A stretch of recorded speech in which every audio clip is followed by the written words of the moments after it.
Justamente vamos a la noticia número uno de la portada de los periodistas y se los vamos a ir desglosando el asunto, porque hoy el presidente Andrés Manuel López Obrador retomó sus conferencias de prensa matutinas y hoy reiteró que apoyará al hombre o a la mujer que gane la encuesta de Morena para sucederlo en las elecciones de 2024.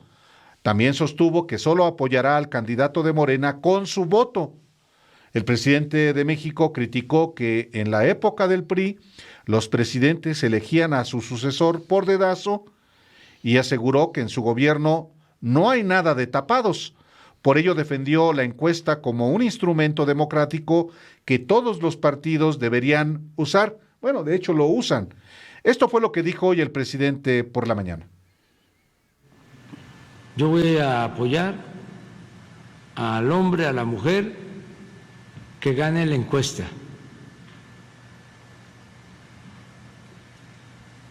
¿Cómo voy a apoyarla o apoyarlo? Con mi voto.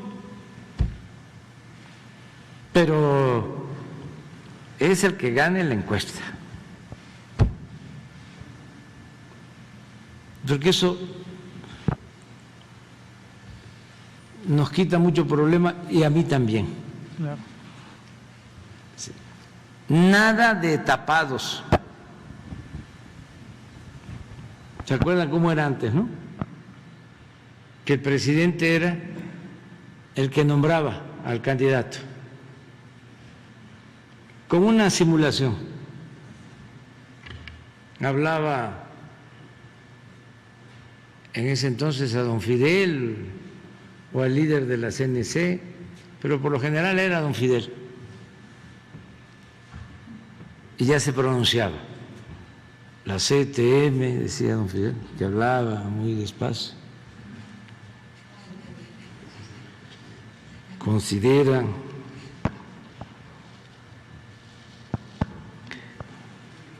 que el hombre que debe continuar con la obra revolucionaria y vámonos.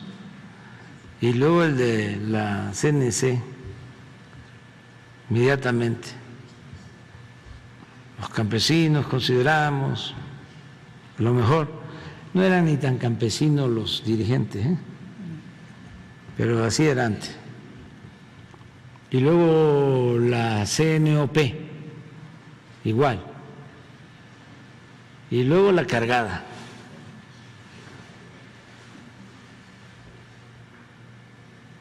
Así era, pero hasta hace poco, esto por los jóvenes.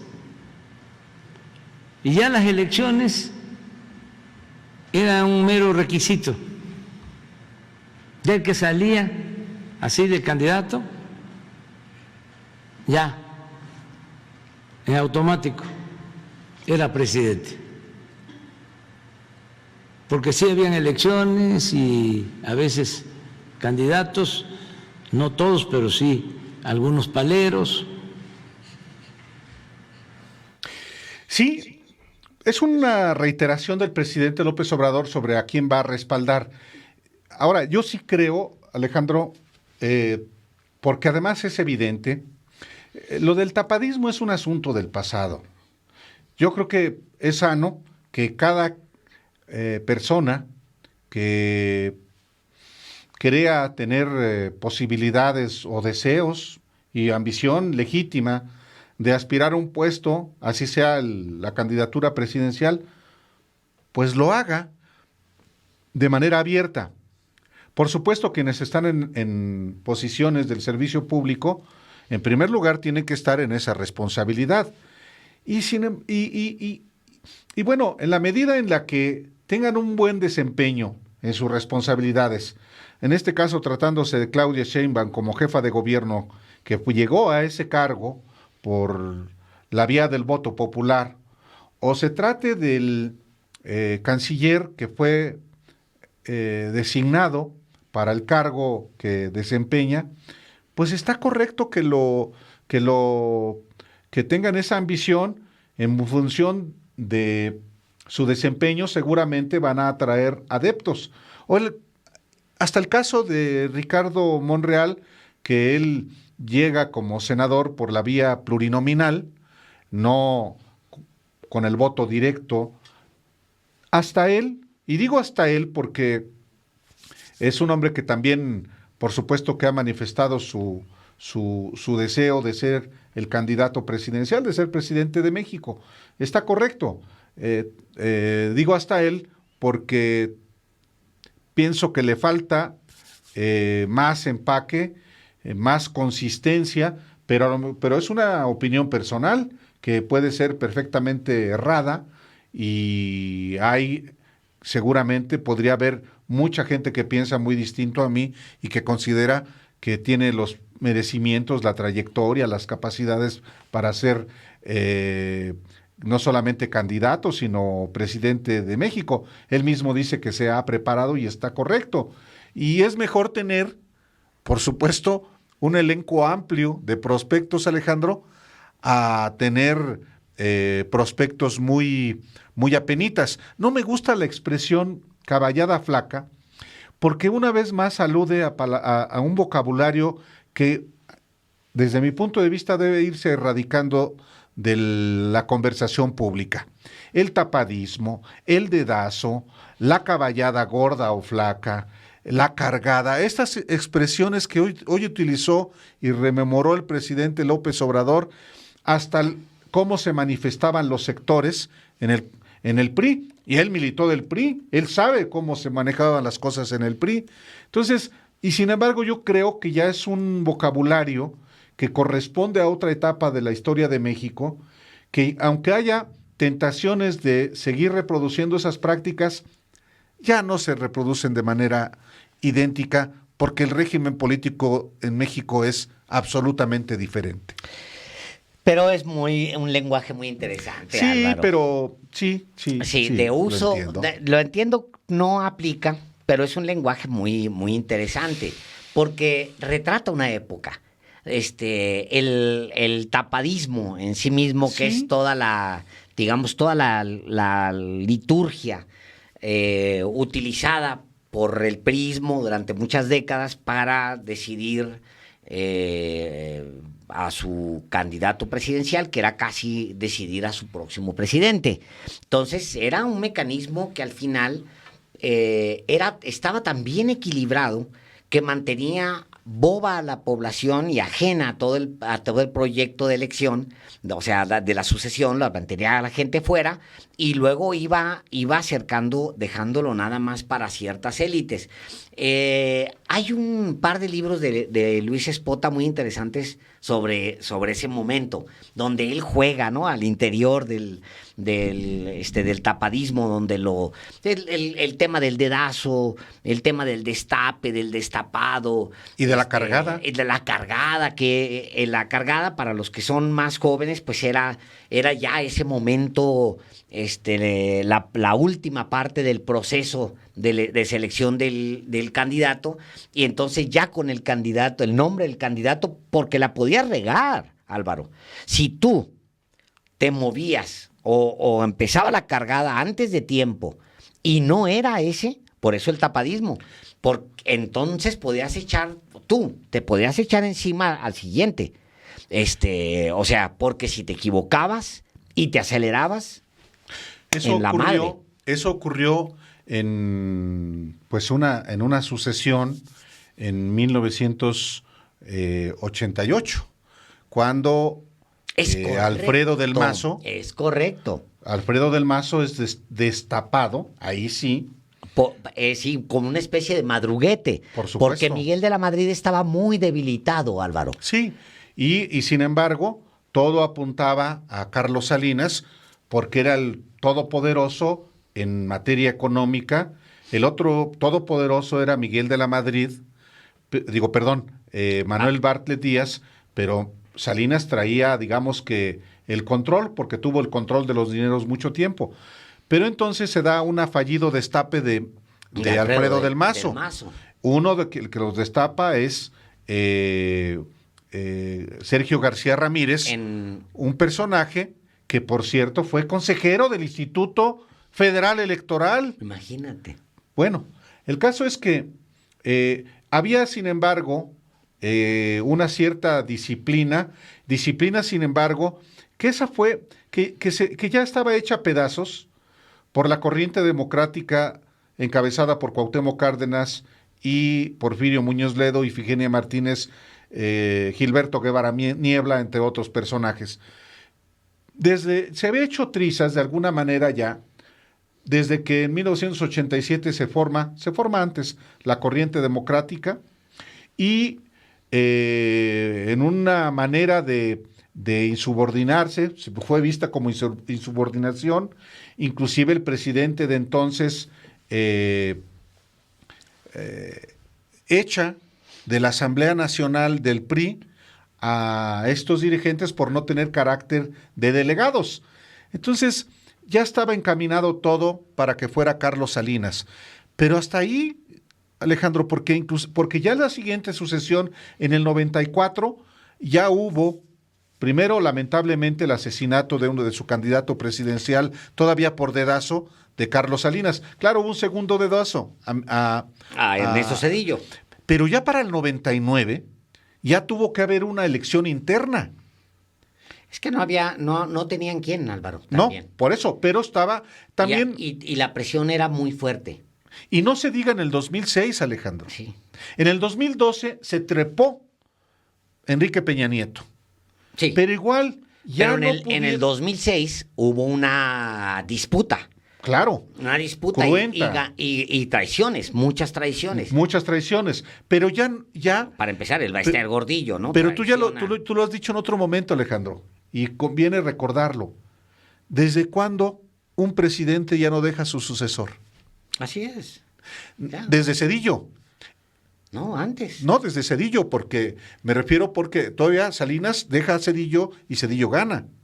Pero ya... No, pero su candidato no era Zedillo. No, por supuesto. Entonces también lo incluyes. Por supuesto. O sea, tampoco correcto. Ese presidente Entonces, de Salinas. decide. Y Carlos Salinas, tú te acordarás, Álvaro, 87 o por ahí, estaba en programación y presupuesto.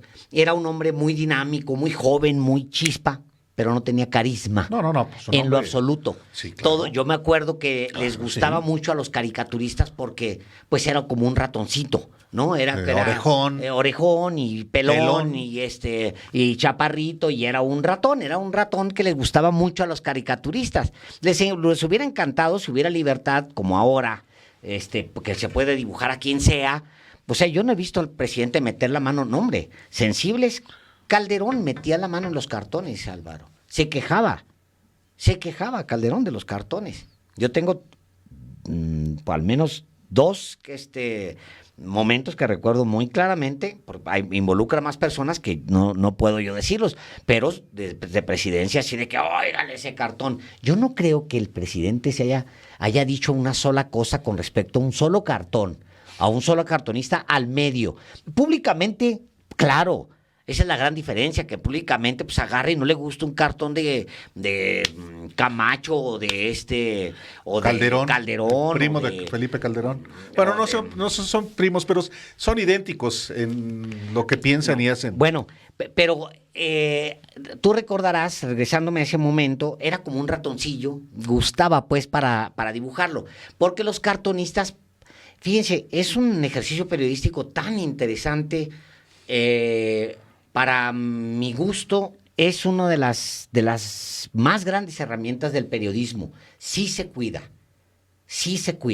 porque también es muy, muy factible que el cartón, como ninguna otra forma, el cartón es muy transparente, Álvaro, y fácilmente se puede convertir en propaganda. A favor o en contra, o sea, se puede convertir en propaganda, sí. Porque su carácter es muy, muy transparente, no hay manera. Por ahí anda uno que trabaja, un cartonista que publica, creo que en el Financiero, y trabaja para Coparmex, para uno de los proyectos de Coparmex, les hace monos ahí. Bueno, él claramente se compró una línea, ¿no? Mi línea es en contra y se vale. No está mal. Curiosamente, Álvaro, quien termina dándole el carácter, quien termina dibujando o quien termina dejando el tapado como una figura importante, como una figura definitiva para definir al prospecto presidencial es un cartonista, cartonista. Abel Quesada. Abel Quesada, efectivamente. Abel Quesada convierte el tapado en una caricatura. En los años 50, Abel Quesada dibuja un mono con Una capucha. Una capucha puesta. A ver si, Luis Mata, a ver si puedes localizar por ahí el tapado de Quesada para que lo vean, para que quede ahí en el Sí, porque es en el importante. programa. Hoy el presidente, justamente haciendo un paréntesis, Alejandro, bueno, hasta imito al secretario general de la CTM, Fidel Velázquez, lo imitó por cómo hablaba. Porque López Obrador tiene también este propósito didáctico de decir, bueno, esto era antes, a ver, había el dedazo y ya cuando estaba, ¿cómo se daba a conocer la voluntad presidencial? Bueno, primero Fidel Velázquez, él dice don Fidel, a mí nunca me gustó decirle don Fidel, era Fidel Velázquez y llegué a ir a las conferencias Yo también de llegué prensa. a ver. Eran Sí, los lunes a mediodía. Era sí, eran los martes, ¿no? los martes. Y en efecto, hablaba así. Y hoy López Obrador lo imita, como usted lo escuchó hace un momentito. Y luego el de la CTM, además de la CTM, luego el de la CNOP, que todavía sigue llamándose CNOP, la Confederación de Organizaciones Populares.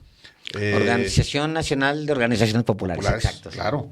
Y luego la CNC, de la Confederación Y eran Nacional los Campesinos. sectores. Eran ¿no? los sectores. Los que se pronunciaban. Los que se pronunciaban por el hombre que va a tomar las riendas y conducir los destinos del país hacia la gloria. Bueno, hoy mismo el presidente muy didácticamente recuerda esa liturgia repugnante, muy eficaz, pero a mí, pues será porque yo nunca simpaticé en lo más mínimo con el PRI. Pero, por supuesto, esta liturgia existió, se fue resquebrajando hasta el punto de que ya no fue posible imponer al sucesor los presidentes. Hubo también una época, también no podemos olvidarlo, que también había un partido de oposición, el Partido Acción Nacional, que sin embargo llegó inclusive a no postular candidato presidencial en 1976 y hubo un solo candidato a la presidencia, José López Portillo, Así es. porque además había, el Partido Comunista estaba proscrito y con la reforma política de 1979, justamente en el gobierno de López Portillo y con el impulso de Jesús Reyes Heroles Padre, se generó la reforma política que legalizó no solamente al Partido Comunista Mexicano, sino a partidos paleros, como fue el Partido Socialista de los Trabajadores, de Rafael Aguilar Talamantes, que después, muy oportunistamente, se convirtió en el Partido del Frente Cardenista de Reconstrucción Nacional en 1988, precisamente para impulsar la candidatura de Cuauhtémoc Cárdenas, o el Partido Auténtico de la Revolución Mexicana, que se llamó el PARM, y otros partidos políticos, uno, el Partido Demócrata Mexicano, el Partido del Gallito, traía la herencia del Movimiento Nacional Sinarquista, fundado por Carlos Abascal Carlos Abascal, otro partido, padre, por supuesto, Salvador Abascal Infante, su nombre real, su nombre correcto. Y esos partidos, a excepción del Partido Comunista, pues eran paleros, bueno, del Partido Comunista y del Partido Acción Nacional. Después aparecieron otros partidos. Los partidos paleros siempre han existido. Siempre han existido. Sí, claro. Son funcionales al sistema. Pero vaya, hoy evoca el presidente López Obrador esa parte que ya no existe más, Alejandro. Aunque hay intentonas, aunque seguimos teniendo una muy arraigada práctica política de imposiciones, de juego de intereses, pues el tapadismo ya no existe. Yo no diría que Marcelo Ebrard es un tapado. No, ni es que Claudia. Es un abierto. Y igual Claudia es una abierta. Un legítimo aspirante Y se vale. a ser sucesor de López Obrador. Como por supuesto, yo digo, debería hacerlo la oposición con Claudio X. Yo digo que no es un mal candidato, que le pierdan el asco. ¿No? A Claudio X González. Estoy de acuerdo. Él representa fielmente lo que piensa el PRD, la dirigencia del PRD. O sea, eso es lo que él piensa, el mundo que él plantea para México, Claudio X, es lo que piensa la dirigencia del PRD en estos momentos. Sí. O sea, igual que el PAN, igual que el PRI, piérdanle el asco, pongan al gallo a hacer ejercicio para que se prepare claro, que se prepare. Fíjate, Álvaro, hay un libro. Una peluquería, que vayan a la peluquería. ¿Quién sabe? ¿Quién Yo creo sabe, que verdad? no, Que bueno. que se pierde el encanto. Se pierde el encanto. Como Sansón. Pero mira, hay un libro que escriben Larisa Adler Lomnitz, Ajá, Rodrigo Salazar Elena Ajá. y Ilia Adler. Escriben un libro que se volvió un clásico en su momento, Simbolismo y Ritual de la Política Mexicana, donde establecen algunas de las reglas, más bien documentan a partir de la elección. La última elección, así, como dices, como la planteas tú, es la de Carlos Salinas de Gortari. Porque es la que cumple con todo el procedimiento. Aún con ese que se adelanta, que es Alfredo de Mazo, que me lo agarran y lo botan. O sea, te recordarás que también era un clásico de clásicos. Ahora, que es muy interesante, hoy lo plantea el presidente y vale la pena comentarlo ahorita al rato, Álvaro. El presidente plantea sobre que está armando una serie de perfiles a los que va a mandar hacia posiciones en el exterior. Ahorita lo platicamos, pero en su momento, no me acuerdo si Alfredo del Mazo lo mandan rápido, o sea, en cuanto se formaliza la candidatura de Carlos Salinas de Gortari, lo mandan rápido a una embajada, rápido, era una manera de deshacerse de ellos, Por de supuesto. ponerlos en el extranjero, con todo pagado, por supuesto, así como Isabel Arvide, con todo pagado en el extranjero, en un lugar así padre, ¿no? Que para tenerlos cerca, pero tenerlos lejos. Así es. Esa era la idea. Y luego, doy algunos datos, perdón. Todavía ando medio malito. Secuelas de la De que semana ando pasada. Mira, ellos denominan las etapas. Predestape y competencia por la nominación, que era un periodo marcado por la incertidumbre que podrían estar involucrados todos los miembros del gabinete presidencial sin impedimento constitucional. Posteriormente, algún miembro del PRI, del gabinete, reducía informalmente la lista de los potenciales candidatos a entre 4 y 6. Lo anterior permitía que el mandatario en turno constatar la fuerza y simpatía de los aspirantes. Y luego venía el destape, que era la revelación del nombre, que implicaba el inicio del proceso de ascenso al poder, literalmente, porque no había democracia. Entonces era este partido que fue una pesadilla, una noche oscura de México durante mucho tiempo. Pues no había democracia, entonces era la preparación ya del proceso de ascenso al poder del candidato y su grupo cercano, porque además estaba esa otra parte, Álvaro. Salía el candidato ungido, ya estaba el nombre, Álvaro, y entonces rápido, había que ubicar a los más cercanos.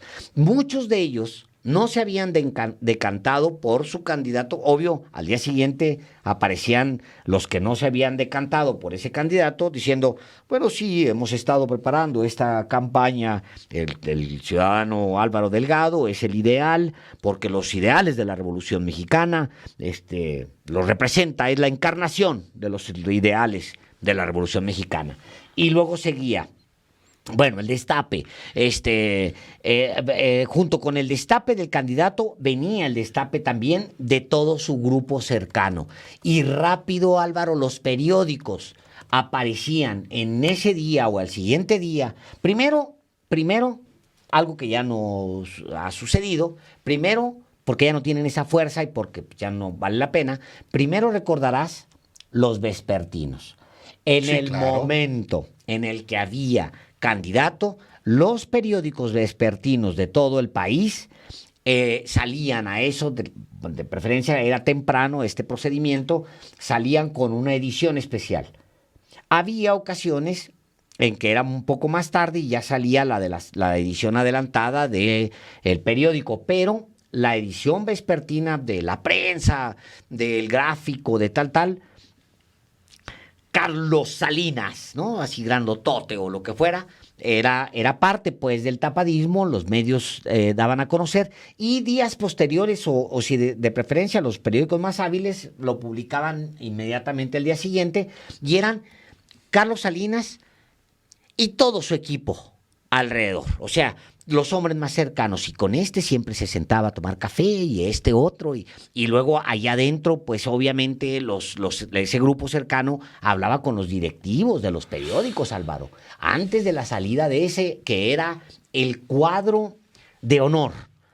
Son los hombres que dirigirán la nación, hombres porque no había mujeres, casi no. Era hombres que dirigirán la nación, los destinos de la nación los dirigirán en los siguientes 6 años. Y entonces era muy importante verlos, sus fotitos, sus fichitas estaban ahí en la portada y eran los hombres más cercanos. Perdón, después sigue no sé si ibas a agregar algo en ese momento. No, está muy Después seguía la nominación propiamente, que era, disculpen, la nominación ya era, pues sí, el cónclave priista, reunidos todos, y entonces sí, se producía un gran despliegue propagandístico y pues el candidato aparecía con su equipo y empezaban los primeros nombramientos. Ojo con esto. Ya eran nombramientos que olían a gabinete y a poder. ¿Quién estaba y quién se quedaba en comunicación social? Clave. Coordinador de la campaña. El coordinador de la campaña, el coordinador de quien sea. Y ya aparecía. Y luego había nombramientos ya muy, muy direccionados. Este personaje, como lo que hacía, digamos, voy a poner un ejemplo que acomoda muy bien, Emilio Lozoya. Emilio Lozoya es nombrado coordinador de relaciones con el extranjero, algo así, durante la campaña de Enrique Peña Nieto. Obviamente es el que va a centaviar a los del exterior. A eso lo pusieron, de acuerdo con lo que él mismo dijo. A eso lo puso Luis Videgaray, Enrique Peña Nieto. Para eso lo pusieron ahí, porque era el encargado de centaviar a las empresas y ya para jalar recursos, porque así se estilaba todavía hasta Enrique Peña Nieto. Eso es lo que hizo Emilio Lozoya y eso es lo que trabajaron también Luis Videgaray y compañía, según la denuncia de Lozoya. O sea, que no nos extrañe, porque eso se hacía normalmente, era normal. Eran cargos, o sea, eran departamentos para exigir dinero de acá, domar acá, todo es rapiña, siempre la operación rapiña, pero muy ordenada. Y luego empezaba ya el proceso de la campaña. En la campaña es el mecanismo para persuadir electores, ¿no? Pura mentira, hombre. Las elecciones, pues ahí está la elección todavía. Concluye con la unción, con la elección. La jornada electoral propiamente y el evento más importante de todos, porque ya es la toma de posesión. Es muy interesante esto que describe el libro que mencionas, Alejandro, pero todo eso se hizo pedazos en buena medida con la corriente democrática fundada por Cuauhtémoc Cárdenas, Porfirio Muñoz Ledo y Ifigenia Martínez a finales del 86 y que pues en el 87 son echados del PRI. Digo que se hace pedazos porque todavía en esa elección interna, esa primaria, ese proceso interno previo a la elección constitucional fraudulenta de 1988, se genera un primer ejercicio en apariencia democrático cuando 6 distinguidos priistas contienden por la nominación del PRI. ¿Quiénes son? Además de Carlos Salinas, quien resulta finalmente beneficiado, bueno, Manuel Bartlett Díaz, que era el secretario de Gobernación, Miguel González Avelar, que era secretario de Educación, por cierto, esposo de Tere Vale y padrastro de quien fue transitoriamente director de televisión de la UNAM, cuyo nombre no recuerdo en este momento, pero además de ellos era también Alfredo del Mazo González, padre del actual gobernador del Estado de México, a quien Miguel de la Madrid decía que era el hermano que nunca tuvo. Y otro de los 6 distinguidos priistas era Ramón Aguirre. Ramón Aguirre, claro. Aguirre Velasco. Que era Velázquez. En ese momento era el regente, ¿no? Era. El regente de la Ciudad de México. Así es. Bueno, esos 6 Otra vez, Álvaro, eran Carlos Salinas, Manuel Bartlett, Miguel González Avelar. Me faltó. Bueno, también Ramón Aguirre. Y te faltó. Me faltó Sergio García Ramírez. Sergio García Ramírez. Que era entonces procurador general de la República, justamente el procurador del sexenio en el que el narcotráfico, por cierto, haciendo un paréntesis, cobra un auge inusitado. Después con Salinas pues se dispara. En fin. Se convierte en una operación casi de Estado. Así es. Pero son los 6 distinguidos priistas.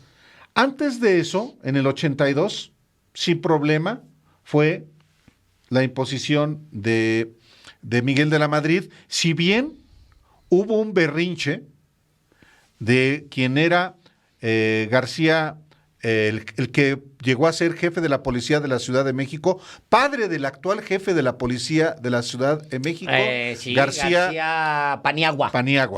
Correcto. García Paniagua buscó ser el candidato presidencial del PRI en 1982, fue Miguel de la Madrid y se enojó García Paniagua, hijo del general Marcelino García Barragán, secretario de Defensa en 1968 en La Matanza. Pero esa fue la última, digamos, más o menos tersa sucesión en la era del PRI. El 88 ya no fue tersa, el 94 hubo sangre, en el 2000 hubo derrota. Hay mucha corrupción porque es el Pemex Gate, el desvío de más de 1,000 millones de pesos de Pemex a través del sindicato petrolero a la campaña de Francisco Labastida, que pierde. Bueno, y después en el 2006, traiciones. En el 2012, compra de la presidencia a partir de los gobiernos estatales con dinero recopilado por Peña y entregado por él. En el 2018 hay una cosa que sí cambia todas las variables. Y viene el 2024. Yo digo que es un fenómeno muy diferente que está en curso, inclusive porque las contiendas o los prospectos están abiertos de cualquier fuerza y cualquiera lo puede hacer. Si tú quieres postularte como candidato presidencial, puedes hacerlo. Sí. A ver, ahí tienes ya la fotografía. A ver, Luis, ponte la imagen de Abel Quesada. Ese era el personaje, Álvaro. Mira, claro. Nada más qué maravilla. Ese es Abel Quesada dibujando al tapado, que reflejaba un fenómeno. Sí, mira. Uno de los más grandes cartonistas, sí, dibujantes. El tapado fuma faros, decía, ¿no? Y se asociaba a un... ¿Chupar faros? ¿Chupar faros? Sí. Sí. Pero ese es el tapado de Abel Quesada, y que es ese tapadismo, ese fenómeno de la política mexicana. Él y el Chango Cabral son los únicos que llegan a la portada de New Yorker. ¿Sí? No sé. Sí. Los únicos dos que son portada de New Yorker son ellos dos. Hacen portada para... El Chango Cabral también era extraordinario, el Chango Cabral. Brutal. En realidad tenemos en México, qué bueno, una tradición de caricaturistas políticos muy fuerte, sí. De hace siglos. Y hay enormes cartonistas hoy, y hay cartonistas de derecha, claramente. Hay uno que además es muy bueno, Francisco Calderón, el de Reforma, es bueno en sus trazos, y está correcto, pues es parte de la pluralidad que hay en este país. Sí, es Pero, correcto. pues, a propósito de lo que el presidente López Obrador dijo hoy por la mañana, pues le hemos hecho este recuento de lo que ocurría en México hace algunos años y que a mi juicio ya no existe. Ya nos, ni siquiera pienso el presidente podría imponer a su sucesor o pretender, yo diría. Pretender. Pretender. Ve este cartón, porque a ver si lo podemos poner. Ahí está. De Helio Flores, por Es supuesto. Helio Flores. Ahora, Sí. es brutal. Pero déjame decirte una cosa. En el tapadismo, Álvaro, en el tapadismo era eso exactamente. Pues sí. O sea, se acomodaban al que viniera. La ¿Qué? cosa era que estar cerca del candidato, no importa Y quién. hay otra expresión, Alejandro, el que se mueve no sale en la foto. En este caso, que Helio Flores, que es un enorme cartonista, Enorme, enorme, enorme. pues está retratando el pragmatismo de Manuel Espino, Pero así era, Álvaro. o así es. Así es. Porque así ha sido. O sea, Manuel Espino, como miembro del PAN y dirigente, no solamente pues apoyó a Vicente Fox, también a Calderón a pesar de sus broncas con él, y luego a Enrique Peña Nieto y también a Andrés Manuel López Obrador en el 2018. Yo lo dije en algún momento, a ver, espérense, sí, Manuel Espino se afilió a Morena en Durango, pero eso no significa que va a ser el candidato de Morena. Y aunque lo fuera, eso no significa que va a ser el gobernador de Durango.